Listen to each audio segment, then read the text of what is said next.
वो महर्षि जिन्होंने अर्जुन और अश्वत्थामा द्वारा चलाए गए दोनों प्रलयकारी ब्रह्मशीर अस्त्रों को बीच में ही रोक दिया।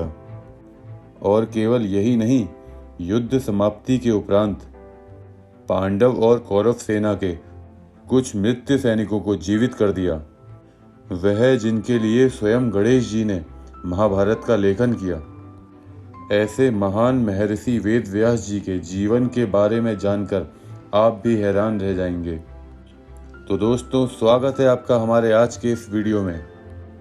अगर आप भी एक सच्चे सनातनी हैं तो कमेंट में जय श्री नारायण जरूर लिखिएगा, और अगर वीडियो पसंद आए तो लाइक कीजिएगा और हमारे चैनल को सब्सक्राइब जरूर कर लीजिएगा। आखिर कितने शक्तिशाली थे द्वैपायन यानी वेद व्यास जी।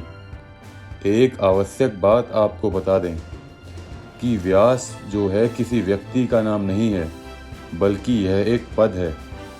व्यास जी प्रत्येक द्वापर युग में 4 प्रकार के वेदों का वर्गीकरण करते हैं। अभी के मनवंतर में द्वैपायन जी व्यास हैं और 8वें मनवंतर में वो सप्तऋषियों में से एक होंगे। महर्षि पराशर जी के द्वारा सत्यवती जी के गर्भ से द्वैपायन जी का जन्म हुआ था। वे बाल्यावस्था में ही यमुना के तीर में छोड़ दिए गए थे, इसीलिए वे द्वैपायन नाम से प्रसिद्ध हुए। व्यास जी को गुरुओं का भी गुरु माना जाता है। गुरु पूर्णिमा का त्योहार तो उन्हीं को समर्पित है। पुराणों के अनुसार वेद व्यास जी विष्णु जी के ही अवतार हैं। प्रत्येक द्वापर युग में भगवान विष्णु वेद व्यास जी के रूप में अवतरित होकर वेदों के विभाग प्रस्तुत करते हैं। इस प्रकार 28 बार वेदों का विभाजन किया गया। पहले द्वापर में स्वयं ब्रह्मा जी वेद व्यास हुए, और दूसरे में प्रजापति, तीसरे में शुक्राचार्य, चौथे में बृहस्पति वेद व्यास हुए। इस प्रकार 28 बार अलग अलग व्यक्ति वेद व्यास बनते हैं। महाभारत महाग्रंथ की रचना वेद व्यास जी ने ही की थी। वेद व्यास जी भूतकाल और भविष्यकाल दोनों ही देखने में सक्षम थे। महाभारत के आदि पर्व अध्याय 63 के अनुसार एक समय विद्वान द्वैपायन जी ने देखा कि प्रत्येक युग में धर्म का एक वाद विलुप्त होता जा रहा है।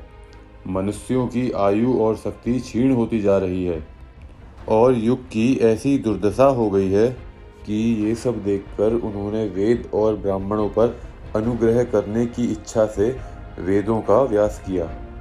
इसीलिए वे व्यास के नाम से विख्यात हुए।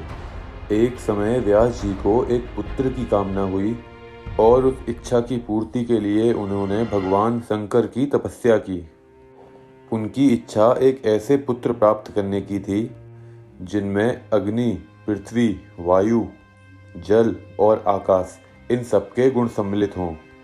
और सुखदेव जी के रूप में उन्हें एक वैसा ही पुत्र प्राप्त हुआ जो आगे चल के एक महान तपस्वी और प्रचारक हुए।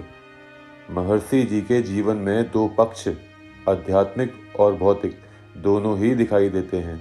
उनकी माता सत्यवती के साथ शांतनु का विवाह होने के उपरांत ही व्यास जी हस्तिनापुर के संपर्क में आए।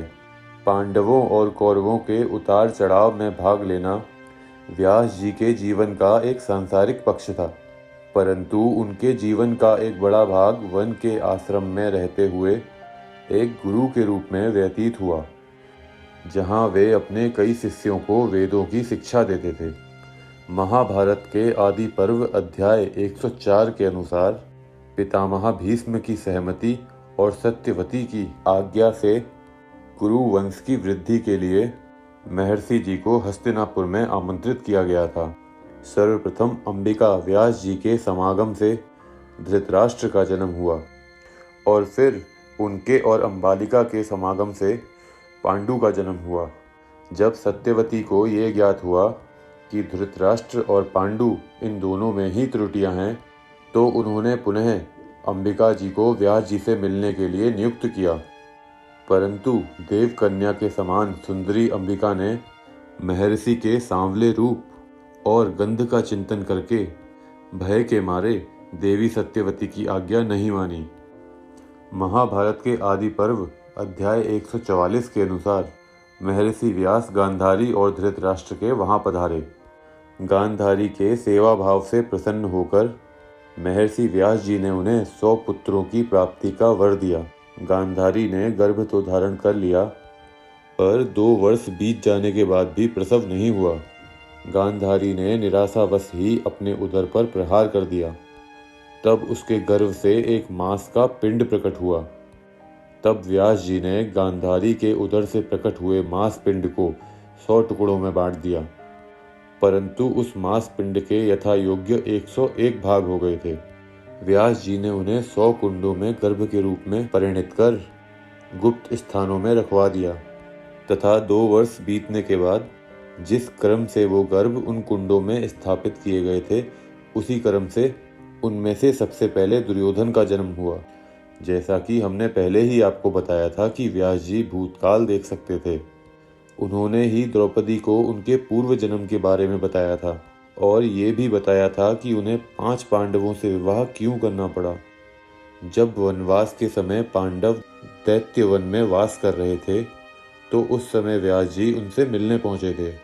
तब उन्होंने ही युधिष्ठिर को प्रतिस्मृति नामक विद्या का ज्ञान दिया था। इसी विद्या का ज्ञान युधिष्ठिर ने अर्जुन को दिया था।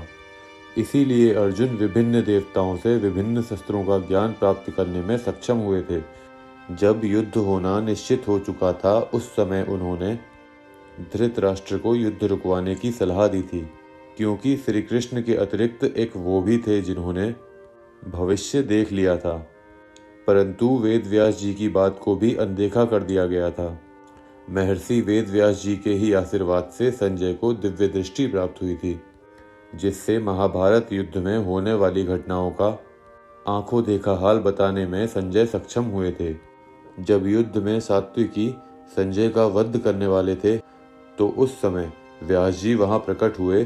सात्विकी को पीछे कर संजय के प्राणों की रक्षा की। युद्ध के उपरांत अपने समस्त पुत्रों के मारे जाने की खबर सुनने के बाद गांधारी पांडवों को श्राप देना चाहती थी, परंतु वेदव्यास जी गांधारी की मनसा भांप गए थे और उन्होंने ही गांधारी को ऐसा करने से रोक दिया था। अश्वत्थामा ने जब रात में ही सोए हुए पांडव पक्ष के योद्धाओं का वध कर दिया था, उसके उपरांत अश्वत्थामा का सामना पांडवों से हुआ था। वहां अश्वत्थामा ने ब्रह्मशीर चला दिया था और अर्जुन ने भी उसके उत्तर में अपना ब्रह्मशीर चला दिया था।